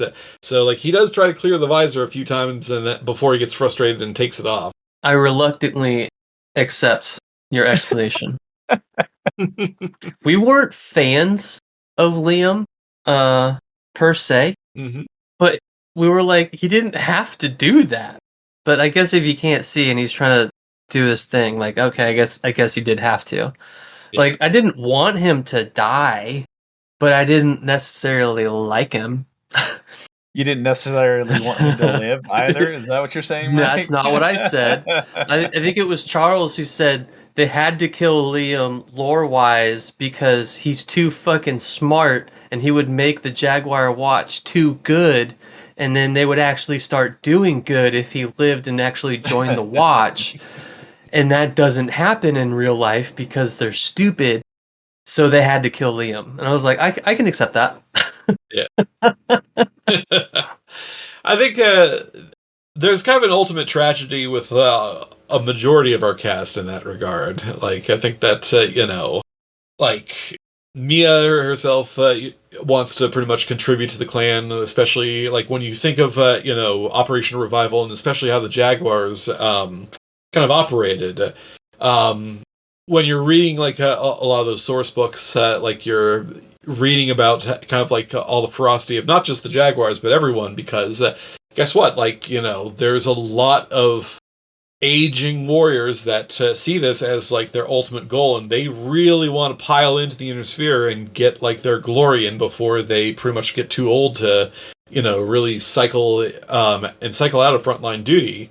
So, like, the younger generation, like the, Jaden's, Mia's, and Ezra's, they're kind of beholden to the older generation that are really, going complete ham, at the invasion, because it is, like, their greatest opportunity to really, like, make a name for themselves. So that's, like, pretty much why you see, like, Mia getting frustrated with Perez and Wimmer, Ezra getting frustrated at just not just Perez, but everyone that was, like, staying behind and garrisoning the worlds and everything like that.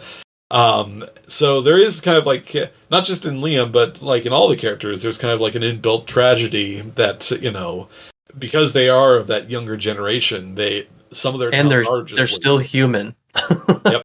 Oh yeah. Well, I've seen a few people, like, comment that the Warren ending is the only true ending because the Crusader ending is Doom, because they're going to go, like, directly from Luthien to Tukiad.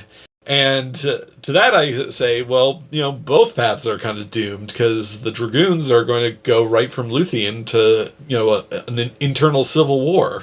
So it's kind of, for those who know the lore, like, there is kind of, like, an inbuilt tragedy in, like, both paths, and especially in Liam's, because, like you said, it is kind of like a wasted potential. He had the opportunity to really, actually contribute to the Jaguar, and unfortunately, he died before he could really realize that. Yeah, we weren't huge on him being a member of our star, but we did want him to go join the Watch. Go be you over there. Too much of a smart ass for you guys? I don't know. It not necessarily a smart ass. It was just the vibe, the feeling. It was just, there was a lot of whining, right, from everyone, because, like we talked about, they're kids. Yep. But like, I didn't want him to die. Just wanted him to go do his thing over there. You just wanted the external, like, package from him. I wanted him to be a really good freaking spy. That's what he was better at that. All right. Next on my docket. So I've wondered this from the get-go, from the title announcement. Why MechWarrior 5 Clans and not MechWarrior 5 Invasion? 'Cause to me, Clans just felt kind of, like, flat and, like, obvious and didn't have that punch.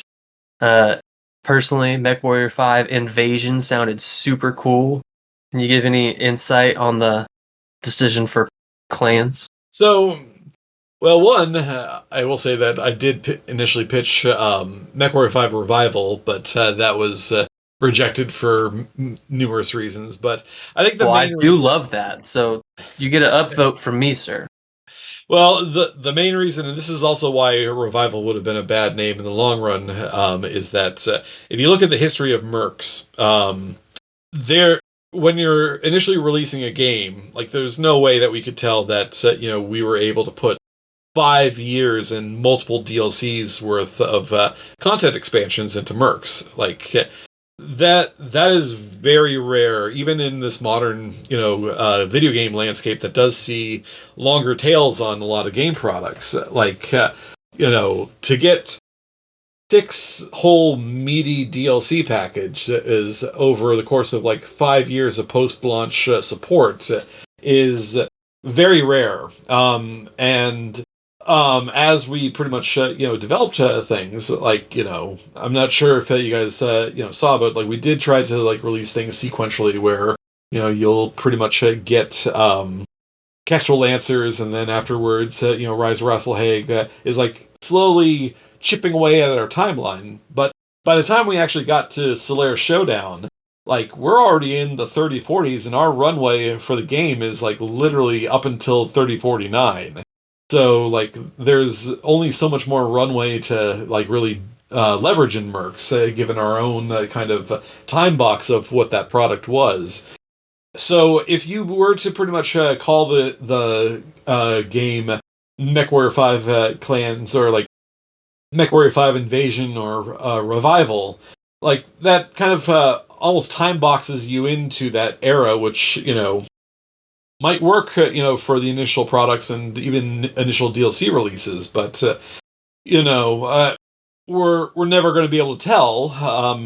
But hypothetically, if we get another 5 years of DLC releases like Mercs did, like there might even be the possibility that we would move out of the Revival or the initial Invasion time period deeper into the story of the clans. And to that end, MechWarrior Clans was a much bigger catch-all, because hey, maybe if we get to a point where there's enough post-content release support that we can tell a satisfying conclusion to the initial Invasion, like that we can maybe like revisit something that is a little bit deeper into the timeline. But obviously I'm not promising anything on that front. We still need to see the support, and at the time of recording, the game hasn't been out for a month yet. So we all would love to pretty much have that same level of support that MechWarrior 5 Mercs did. But we ultimately won't know what that is, but MechWarrior 5 Clans kind of gives us a little bit more license to do things the way that we want to, and not necessarily time box us specifically into like the Invasion itself. That makes total sense now that I hear it explained. Got to leave it open-ended, Mike. You can't box it in, man. I started when he explained the time box, I smiled. Yeah. You can't see it because you're listening through whatever, but I'm smiling right now. I get it. It makes sense. That's why you ask questions. All right. Who wrote this? I did. Matt, Ben has a question. I had a question. Ben, take the floor. Since I don't follow the online computer gaming scene as well as I used to. He's old. I know, I'm old. Chris, I want to ask you, you talked about doing some of the redesigns on some of the mechs, or some of the artwork, if you will. Is there any particular redesign that you did that stands out to you? Because I am a huge fan of the new art. Yes. So I think we should preface this with saying that this is effectively freelance work that I did for Catalyst during the COVID days. So this isn't MechWarrior. This isn't a MechWarrior. Right. We're talking about the artwork for like TROs and stuff, right? Yeah. So I guess some background on kind of how I came onto the miniature team. I knew Anthony Scroggins. We've met and talked to each other through like a bunch of the MechCons and a bunch of online interactions. And when COVID hit, shortly after the release of MechWarrior 5 Mercs, they were in the process of redesigning and redoing the Clan Invasion miniatures. So I got because they had to pretty much get a whole bunch of miniatures done in a very quick amount of time, they tapped me to pretty much do a few of the miniature touch-ups and redesigns for Wave 2 of the Invasion stuff. Back when everyone was locked down and everyone was just trying to find stuff to do. So I ended up doing a bunch of 3D modeling and miniature creation work for the initial Clan Invasion Wave 2 Kickstarter. And that work kind of continued up until about 2022, like once we started getting out of the COVID days. But like around 2022, 2023, like those were pretty much where we're in the Mercenaries Kickstarter. So like I unfortunately haven't been able to really, do much more of that since, once things started ramping up in clans, that, pretty much became like the full-time job. But yeah, like I enjoyed a lot of my work for it. When I was initially doing a lot of the work for the Wave 2 stuff, there was a lot of designs that were very efficient on the tabletop that not a lot of people had really heard about. So I found myself always like gravitating towards trying to redesign those. So like I was, the one who worked on mechs like the Crockett and the Kingfisher and the Stalker, like mechs that have always kind of been pretty ugly, but like have been efficient on the tabletop. And so I did like those nightmare designs. The other ones that I've done are like the Horned Owl, the Vapor Eagle, and in the Mercenaries Kickstarter, I also did the Black Python. So that's so cool. I'm a huge Crockett fan. That's awesome because How many do you have? I might have like 3, I think, or 4. I don't have a whole lot, but But it's one of those things like I always loved because like TRO 2750 was like I'd already been through 3025 and Unseens and all that kind of stuff. And then when 2750 came out, man, I wore the binding out on that book just because I was looking at it. I had notes on it, all kinds of stuff, and the Crockett was one of those that I was just like, man, this is such a cool mech, and I'm playing with it on the tabletop. I'm like, this mini is not what it should be. So I was really cool. It was really glad to see the Clan Invasion stuff come out, and especially the Comstar stuff where it got a new kind of a makeover a little bit, and I was like, man, that's what I envisioned that as. So that's awesome that you get to work on that. So I was just curious. For the Comstar packs, I did the Crockett, the Black Knight, the Sentinel, and the Lancelot. Those are like the 4 that I worked on for those 2 Comstar packs. Awesome. I love all those Comstar packs. Those are great. Yeah, those are cool. The last mini I worked on, and also the last illustration I did for the updated stuff was the Hatamoto Chief for the Somerset Strikers pack. Oh, okay. All right. That's awesome too. Yeah, that was a fun one because we actually were able to give a few banner options for like the heat sink on the back, so we got a little cool Japanese banner as well on it. That's awesome. Well, cool. All right, Mike, back to you. By chance, do you still have any remote involved? Do you still play even MechWarrior Online? I have not played MechWarrior Online in years, mostly just because, yeah. I think like the last time I played was like literally probably before Mercs came out, just because it's one of those games I like look on fondly, but it's just my involvement with both Mercs and clans just took up way too much time, and I just pretty much as a pretty much as a designer at heart, I think that it's really tough as a game designer to pretty much work on these products that add to the game. Like for example, in MechWarrior Mercs, we were the first MechWarrior game to add melee to the game. So like going back to MechWarrior Online where there's no melee, and after years of pretty much playing and testing around and trying to weave in some punch attacks with everything like that, going back to NWO where you don't have it anymore, is just kind of feels like a step back, unfortunately, for us, even if multiplayer is still a lot of fun. Yeah, I was gonna say I don't know if they still do Hunt a Dev Night on NWO. I had heard commentary that there used to be some sort of physical actual damage in the past, and then it happened so much to one particular dev that it got completely removed from the game. That's speculation. I wasn't there. I don't No, know.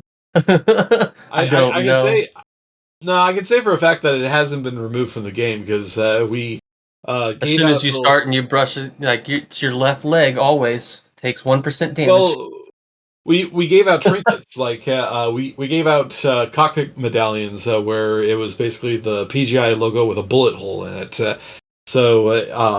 If we were to strip that content out of the game, I think you would have a few, really upset players that we pretty much got rid of content that is, still there in the game. Yeah. But I think that it's just one of those things where, like, at this point in time, the MWO team is, very lean compared to the Mercs and Clans team. So Understandable. I just curious. All right. Any other questions on MechWarrior 5 clans? Well, maybe just overall, maybe this isn't something you can commentate, but is there kind of a thought to going kind of bouncing back and forth? I mean, and if clans is kind of where we go for the next 5 years or something, maybe it's only going to be kind of narrative driven. But is there this kind of like maybe we go sandbox and then the next iterative we go narrative and then we just bounce back and forth? I don't know if you can just commentate on that and maybe what kind of the thinking is in the background for us. sure. I mean, like anything in game development, it all comes down to how much of a budgetary leeway and how much can we afford to add new features onto things, and how massive of a feature add we looking to do. So for example, for say like an open sandbox game, we don't have the proc system that Mercs has. Like we don't have random generated maps like Mercs has. So if we were to pretty much add a proc system, like would we need to also procedurally generate maps as well, or can we get away with just some pre-made maps and the proc gen is just like the forces that you have? Like it all comes down to what is the player expectation for like some of these features? How complex are they to add, and can we pretty much have more bang for our buck elsewhere, especially as we've staffed up in particular with clans, really geared towards telling those narrative experiences. Because for example, we now have a cinematics team that we pretty much need to feed, and so we need to come up craft experiences that justifies us to pretty much keep those guys around and keep that kind of content being produced. So yeah, The cinematics and mocap was chef's kiss. It was beautiful. We loved it. I know even for myself, there's some desire for some not new, but some injected mech chassis with future added content. So that's a desire. I'm just putting that out there. Mech chassis are one of those things that we're very much aware that there's a desire to have more of them in there. The selection was good. Don't get me wrong. Yeah. Well, but I mean, more is always better. I think the thing to remember is that despite having a wide roster of clan mechs from MechWarrior Online, it's not a one-to-one implementation into clans. Like the MechWarrior Online is using CryEngine. We're on Unreal 5, and most people don't realize that means like completely changing over our shading model. So that means that usually like people have to sit there and retouch up the textures, even for like the base models. And in MechWarrior 5 clans, we have damage states that don't exist in MWO. We have melee animations that don't exist in MWO. We have mechanics that just don't exist in MWO. And so it's not it's not as simple as pretty much just flipping a switch. There is a lot of dev involvement to pretty much get those things produced. So it does take time. For the vanilla product, a lot of those, a lot of the talent that could have been doing that stuff was focused on, delivering on the storyline. Like, so we could have gotten like maybe one or two mechs in there, but then we wouldn't have been able to maybe show any warships because those are hard surface models as well. So it's one of those things where like we know we have a catalog, we know that there's a desire. So like I think that it's safe to assume that we very much have that on the radar. But it also at the same time, if we are going to be implementing those pieces of content, it will be implemented up to the standard that the other game or the other models in clans have been implemented to. So that it does take a little bit of time to do. And in the case of clan battle mechs, like that's effectively like an entirely other UI system, since there is a difference between clan battle mechs versus omnimechs, and we would definitely want to make sure that that separation is represented in the game in some way, shape, or form. Yeah, very cool. I was just thinking, is there ever going to be an option for someone to be on the losing side and play in the inner sphere mechs? Oh, God. Oh man. So a fun thing. I'll tell you this: being on the losing side of the battle is really tough to design for. Sure. Like we actually did have a few scenarios planned for clans where like you were on the losing side of the fight. Yeah. And what ended up happening is we would take, because we have like the metagame of managing repairs and managing mech damage and stuff like that. There's effectively this built-in kind of desire for players to like almost quit out and save scrum if they take too much damage. So what we were finding in testing, when we did have like those missions that you were designed to pretty much fail, is that a lot of players, like a lot of the alpha testers, weren't even sticking around to even get to that point. Like they would save scrum, back to the start of the mission, thinking that I don't want to deal with like the repairs after a mission, even if like it was designed in a way that you were supposed to lose those engagements. So like crafting experiences where like you're designed to lose is like we've discovered it's like a very tough sell for the type of game that MechWarrior is, especially with the repair management metagame or kind of secondary the metagame outside of like the missions itself. Yeah.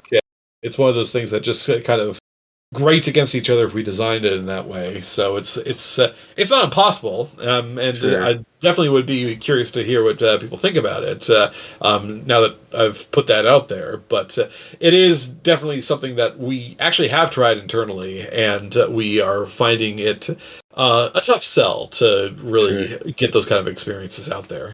Yeah, People want to win, Matt. Well, I know, and that's the thing is it's a narrative driven game, so that you are going to lose, but then you get to get into your that's the thing is for me in a lot of gameplay, actually, like even on the the board game, is that the clans are just better at this point right here, and losing as the inner sphere player is the experience of getting into the universe like that. You are losing, like the inner sphere is like losing a ton of battles all over the place, and so the losing is the experience. So it is. I understand it. It's difficult as a sell. For me, I'm okay losing every once in a while. So that you talking about maybe there's this one off or two off. Like you jump in and you're some random inner sphere force or something, and then you get to see the when Mike comes barraging through and is just ER medium lasering you from out of sight. And then you're like, okay, now I get why the clans were so, they were just blitzkrieging through everything. So anyway, I just thought I'd ask, but I wouldn't expect it to occur. I just thought, that would be kind of interesting. Well, that's one of the reasons why we avoided it in Mercs and kind of, earmarked book Mercs as effectively a succession war game. Like I know that there's a big desire to kind of have that kind of content in Mercs, but if we are sticking to the actual lore of the universe, like up until Wolcott, like you encounter the clans, you die. Like you die or you hobble back to your dropship and get the F out of town. Like, those are really your only two options. When you come face to face to them before Wolcott, and to a lesser degree before Takayad. So, like, is that really, like, an engaging experience for the players to really, kind of come up against that and pretty much get your face stomped in? So. Yeah, I can imagine that. Not for a whole narrative. No, I would never want that. Yeah.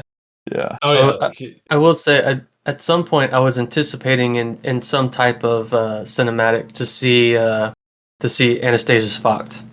So I was a little sad to not see that character, but we might see him later. Who knows?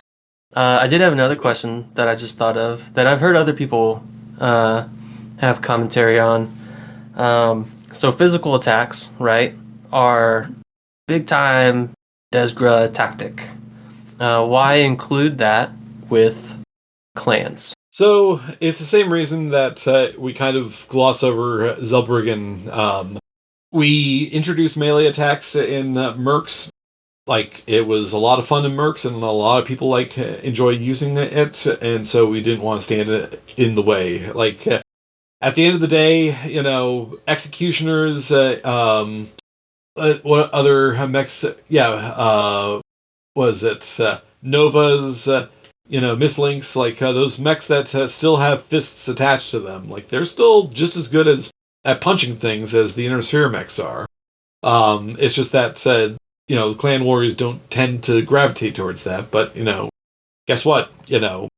You're the one playing it. So if you want to engage in Desgra tactics, that is pretty much on you. That's on you, bro. Yep. Just don't go pick up that katana, because that's super Desgra. That mech level katana. Well, keep in mind that even in BattleTech itself, like Clan Invasion era, there are pretty much rules to equip hatchets onto mechs and stuff like that. It's not on any of the canon variants, but they're, even if you go all the way back to pretty much the BattleTech compendiums, there are construction rules for how you would, pretty much put a hatchet on the mechs and, various other clan mechs that wouldn't typically use them. But, if you're salvaging, that clan mech and you want, like, a clan hatchet, it's still an option. Because maybe a Omni-Mech got salvaged, left behind, whatever, on a pirate world, and that's what pirates do. All right. Any other MechWarrior 5 clans questions, narratively speaking? I think that's it for me, unless Chris has got something he just wants to say. There's a burning, I sense it. No, I'm just kidding. We already asked that. That's true. Yeah, we already asked. That's true. All right, Ben, time to unmute. You're up. Drink of the month. All right. Hey all, this is Ben here, your BattleTech Master of Spirits. Get your mixers, liquors, shakers, stirrers, and strainers ready as we cover this month's BattleTech Drink of the Month.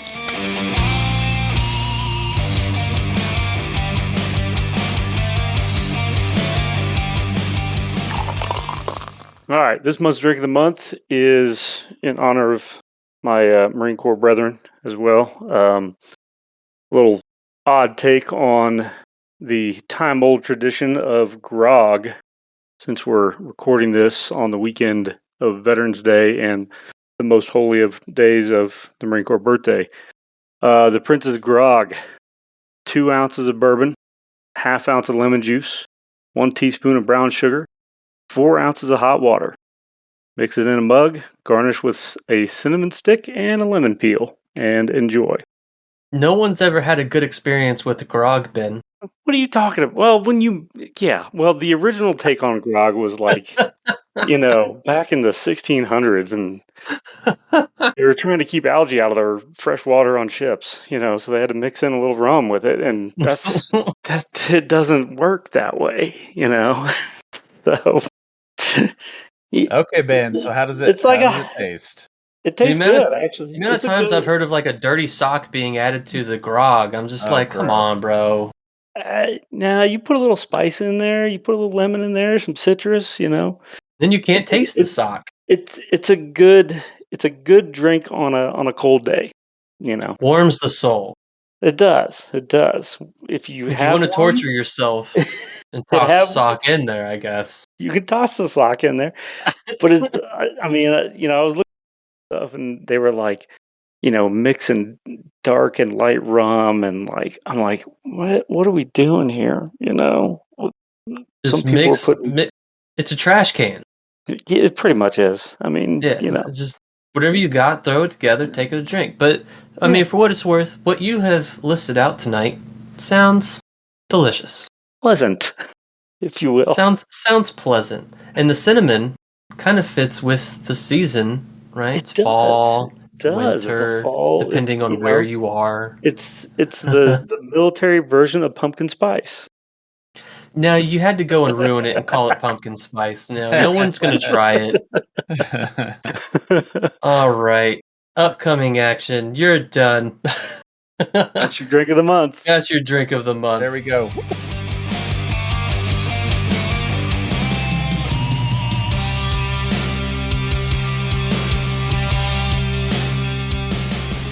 All right.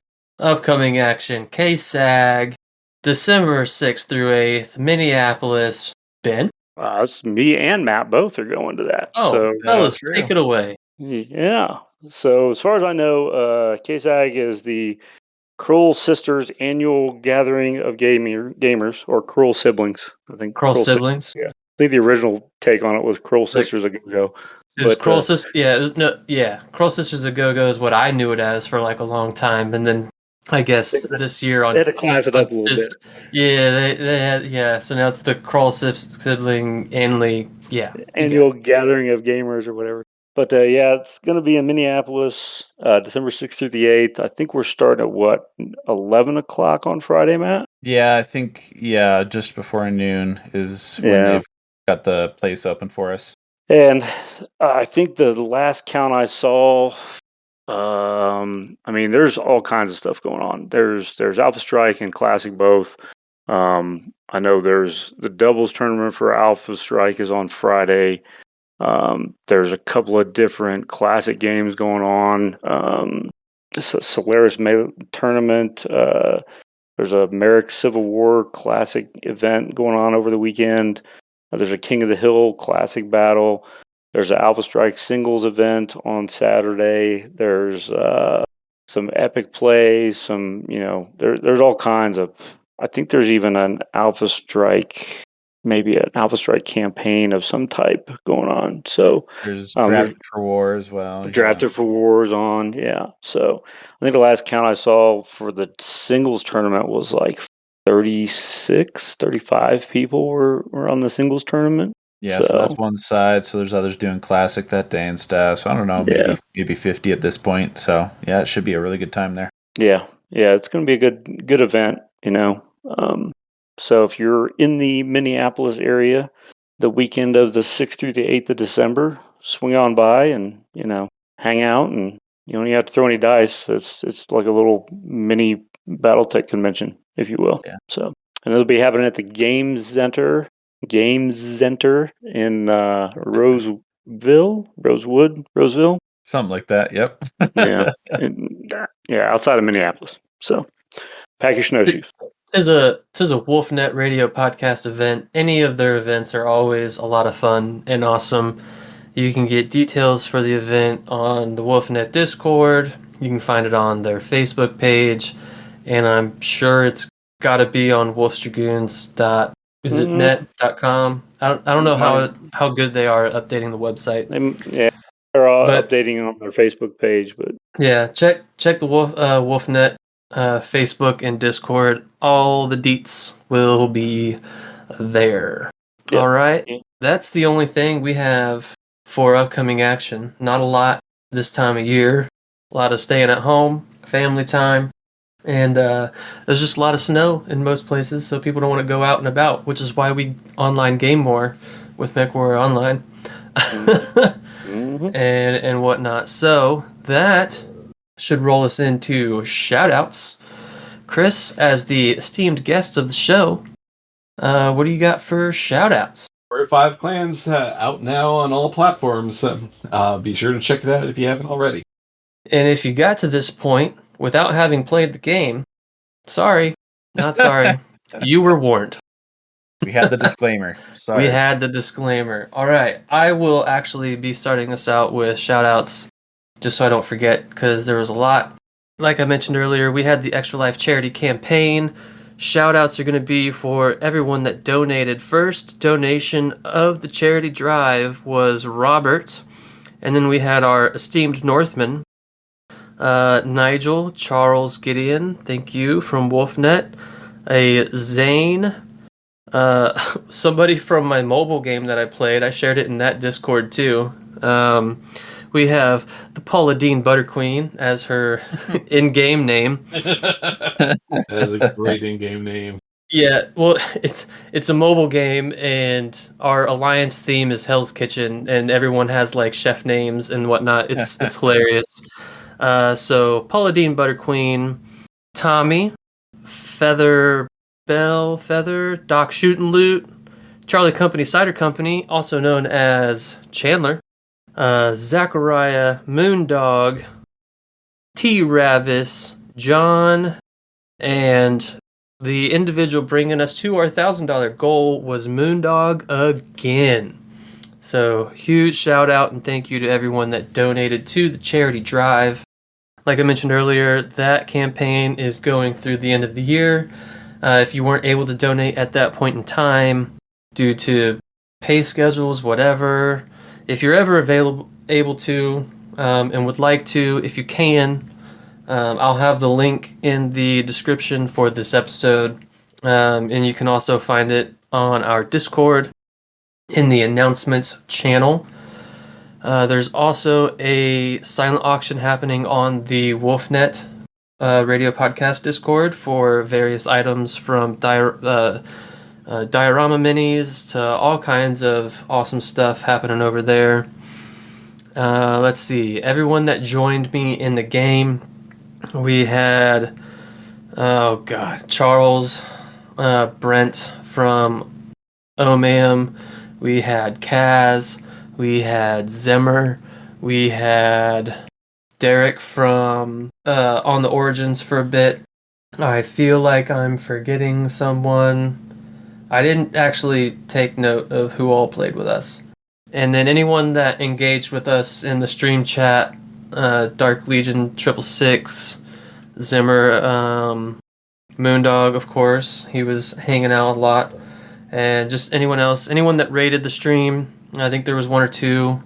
Just everyone that contributed, whether it was through conversation or donations or playing alongside. Thank you so much. You made it awesome and a lot of fun. Next year, we will be doing it again, whether it's through MechWarrior Online or something else. Who knows? We'll see when that time comes.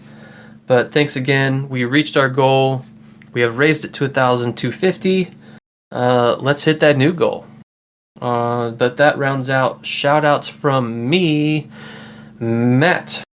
Okay, I finally came up with my fragile memory, some more names from the SoCal Open. So I just wanted to give a big shout out to some people that I saw there. That once again, Jesty, who ran the event, that was fantastic. Jesty's a great guy. Yeah, always loved talking to him, hanging out with him. Went out for pizza and stuff. So that was fantastic.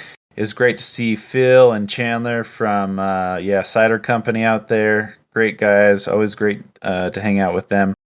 Kyle from the Los Angeles area, from Squad Marks, I think. I played a couple guys. Forrester, I played with my classic. Also, one of the Alexes. There were two Alexes there. I can't remember exactly who I played for my third match, but great matches. Glad you guys wiped me out mostly. You know, that's what I deserve all the time. For Alpha Strike, played Kevin, another Alex, Chris, and Daniel. Had a great time. Really fun and great to play with you guys. Last of all, always great to hang out with Greg W. from the Denver area. We flew out and flew back together and hung out at the hotel. And it was fantastic to have a roommate that cosplayed. So he really showed up and he looked fantastic both days. Yeah, yeah, so it was a great time out at SoCal Open. Great to hang out with other BattleTech players, and just had a great time. So thanks a lot, guys. Great shout out. All right, Ben. My shout outs to go to Greg and Christian and Old Man John for getting together and throwing some dice at the game store a few weeks ago. Had a blast. Appreciate you guys coming out. We'll try and schedule another one in the future here soon, I hope. From the Patreon, Jeff in Kentucky, your sticker's on the way. I haven't forgotten about it yet. We had to scramble to scrounge up some stickers. So, and finally to Quartermaster Logistics for finally sending my Kickstarter. Thank you very much. And for John Moondog, I just remembered too, I promised him the second set of Mike dice. What? So the second set of Mike dice is going out there because he was the one that brought us to $1,000 goal. So Tommy had the first. I think he was the first one to ever get named dice from us. And John Moondog earned the second set of Mike dice for bringing us to our $1,000 goal. I think Ed got my first set at LVO. Okay. Yeah, I've got two out. One with Tommy and one with Jesty. Outstanding. I get all mine out. Gotta make it super exclusive, Ben. I was gonna give him. I was like, like 2024 dice, and I was like, I gave all the 2024 dice away at LVO. So and it was too good for OG standard dice. So he gets Mike dice. Nice, pretty good.